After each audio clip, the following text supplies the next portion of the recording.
Okay, hai. Hari ni saya nak share pasal tanaman cili kulai saya, Sakata F1 461 hybrid. Okay, dulu saya pernah share juga, tapi kali ni apa yang saya nak share, dulu saya pakai baja A dengan baja B. Yang baja A tu saya pakai calcium nitrate, Yarathera calcinate. Lepas tu yang baja B tu saya pakai dua gabungan saja, Yarathera MGS yang magnesium sulfur dengan Yarathera crystolon 12-12-36 campur TE. Saya pakai dua tu. Patut yang baja B tu saya kena tambah satu lagi optional, iaitu Yarathera Rexolin ABC. Tapi pasal tak dapat beli kuantiti yang kecil, saya terpaksa tunggu masa sampai saya cari orang yang jual kuantiti repacking yang secara kecil. Sebab Yarathera Rexolin ABC ni dia mahal sebenarnya. Betul-betul mahal. Macam 5kg dah dekat RM200, macam tu saya agak lah. Jadi saya tak nak bazirkan duit saya banyak tu. Sebab saya pun buat benda ni semua macam eksperimen saja. Takkan nak buat macam pembelian dekat baja macam orang beli kat ladang kan. Jadi saya tak nak bazir duit macam tu. Jadi padahal saya beli sikit-sikit, saya nak eksperimen. Tapi macam mana pun terdesak jugalah. Akhirnya saya tengok dekat Lazada ada orang jual macam 250 gram pada harga RM20 macam tu. Saya pun beli je. Bila saya beli, saya pakai kan, wow, dia punya buah tu lain macam. Sebab warna dia pun, bila buah tu gelar, dia macam berat sikit. Lepas tu warna dia pun dia macam gelap hijau sikit daripada dulu, macam hijau muda, walaupun dia dah habis matang panjang macam ni kan. Yang ni dah consider besar lah ni. Yang ni kalau kita tengok pun macam ni besar. Dah besar pun. Tapi dulu warna dia cerah sikit masa dia hijau. Tapi kali ni masa dia hijau, warna dia macam hitam sikit. Belum merah lagi lah. Jadi dia punya gabungan baja B ni memang padu lah kalau nak cakap kan. Sebab dia punya buah pun boleh cakap memang hasil dia macam memuaskan. Betul-betul memuaskan. Banyak lah sana sini. Saya pun ambil gambar pun, tengok semua. Cabut pun tak habis pakai kat rumah. Sebab apa orang kata, dia macam kalau pakai pun tak habis pun. Sebab banyak sangat kan. Lepas tu kat sini pun dia dekat 100 biji dalam pokok-pokok ni semua.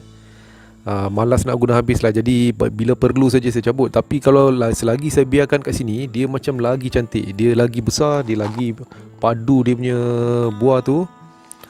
Memang best lah. Jadi saya nak share tu je. Tapi kenapa saya share ni, sebab jadi bila gabungkan baja A dengan baja B yang saya buat sendiri tu, okey, jadi bila saya gunakan baja-baja yang saya cakap tadi, wah, dia punya cara pembuahan dia memang betul-betul padu lah. Memang best. Kalau kita tengok pun memang ada motivasi nak buat. Sebab dulu masa saya buat, buah tu panjang, panjang lebih sejengkal. Tapi apa orang kata, okey lah, boleh pakai. Memang macam export quality. Tapi dia punya berat tu macam ringan sikit. Walaupun saya capai macam 4 ke 5, 6 kilo hampir tu. Tapi buah dia satu, dia cerah sikit. Lepas tu dia hijau, macam hijau muda warna dia. Lepas tu lagi satu, apa orang kata, buah tu tak berat. Macam ni satu buah ni boleh sampai dekat 30 gram saya ingat. Satu biji buah ni pun dah 30 gram. Jadi kita nak berat macam tu. Optimum size kalau pakai Yarathera punya produk dengan Sakata F1 Hybrid 461 cili kulai tu, patut kita kena dapat buah tu berat agak-agak dalam 25 gram hingga 30 gram. Jadi bila saya pakai gabungan Rexolin ABC, memang Yarathera pun dia recommend pakai gabungan tangki B ataupun baja B, pakai MGS, crystolon 12-12-36 TE dengan Rexolin ABC. Tapi ABC tu dia letak optional. Jadi dulu saya tak beli. Tapi bila saya nak eksperimen, saya nak try juga, dapat kuantiti kecil, saya try. Memang dia punya buah tu memang padu lah. Sebenarnya kenapa saya ambil video hari ni, itu salah satu sharing. Tapi hari ni saya nak tunjuk progres perkembangan cili kulai saya yang saya semai.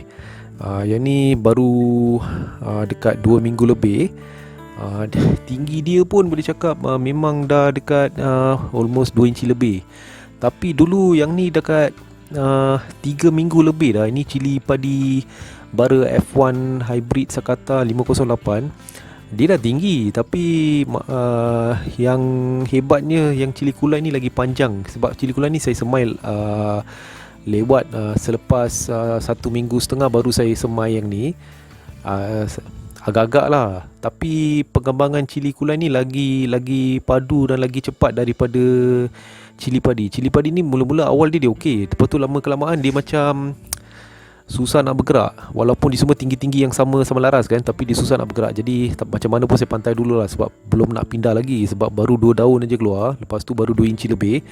Tunggulah lagi sikit, lama-lama tengok macam mana perkembangan dia. Kalau okey baru kita pindahkan, kalau tidak saya kena tunggu lagi. Tapi yang ni kat tapak ni saya akan tunggu dia sampai dia keluar dekat orang kata dekat 5-6 daun, baru saya akan mula pindah ke tower-tower ini. Semua tower ni yang bahagian bawah ni semua saya dah kosongkan.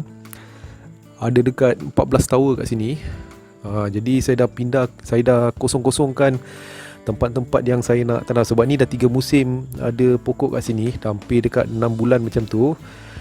Untuk saya kira 3 musim, pasal biasa 3 musim dia kira macam 3 bulan macam tu lebih kurang kan. Tapi saya ikut kepantasan cara tanaman macam ni dengan baja yang saya berikan. Buah tu memang padu, cepat dia bertumbuh, berbuah. Jadi kalau saya dah petik macam satu tower ni pun saya dah petik dekat 3-4 kilo dah 3 kali 4 kali saya dah petik. Jadi saya bagi dia rehat lah. Saya macam apa orang kata, dia dah matang sangat. Dia tengok batang dia pun besar-besar, dah macam kasar sangat kan. Jadi ni dia punya timer tengah running, apa orang kata, vertikasi dia baru on, automatic.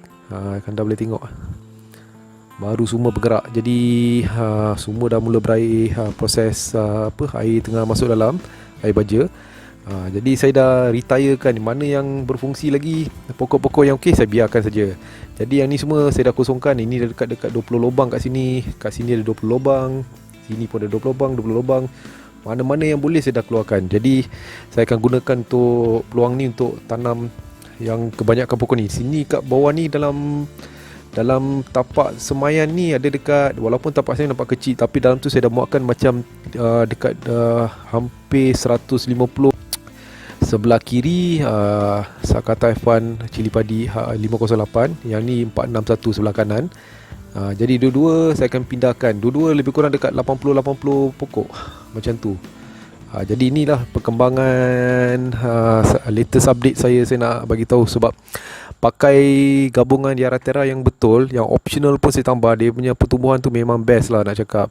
Tak boleh lawan lah. Sebab saya pernah pakai baja-baja yang lain, tapi baja lain tu boleh cakap okey je lah. Tapi yang baja ni saya pakai, dia punya buah tu memang gila-gila dia keluar. Padahal saya tanam dekat vertical tower, tapi dia punya buah semua memang nak cakap tak boleh lawan lah. Saya pernah pakai macam-macam baja. Lely punya produk pun ada pakai. Tengok besar-besar mana ni. Semua ada bawah ni. Dia tengah dilindungi daripada daun-daun kan. Tengok sebelah sini. Ada setengah tu macam U, tapi boleh lah. Masa dulu yang ni U pun, masa dulu dia memang macam U teruk, macam duit 20 sen. Tapi bila saya pakai baja ni, dia terus melurus sikit. U dia pun boleh kata boleh pakai lah, licin kan. Dia punya shining lagi kan. Mana-mana yang bengkok-bengkok dia melurus. Sebab saya rasa dia dapat baja yang betul, komponen optional yang betul. Mana tahu mungkin optional tu orang yang betul-betul pakar dalam bidang ladang, diorang tahu kenapa dia perlukan optional. Macam saya tak tahu. Saya ingat optional tu nak pakai boleh, tak pakai pun tak boleh. Tapi bila saya tanam guna vertical tower macam ni, bila saya guna yang optional punya baja yang Yara Terra syorkan, baru saya tahu kenapa. Sebab setengah tanah ke setengah media kita tanam, keperluan baja dia berlainan. Jadi bila saya eksperimenkan sikit, baru saya tahu kenapa saya perlukan benda tu. Walaupun lagi satu nak share kan, kita tengok dekat sini ada whitefly.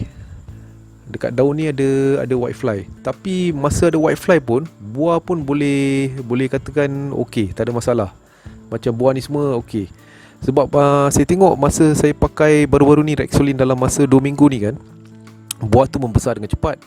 Lepas tu lagi satu, whitefly punya masalah, saya tak pakai ubat dia terus hilang.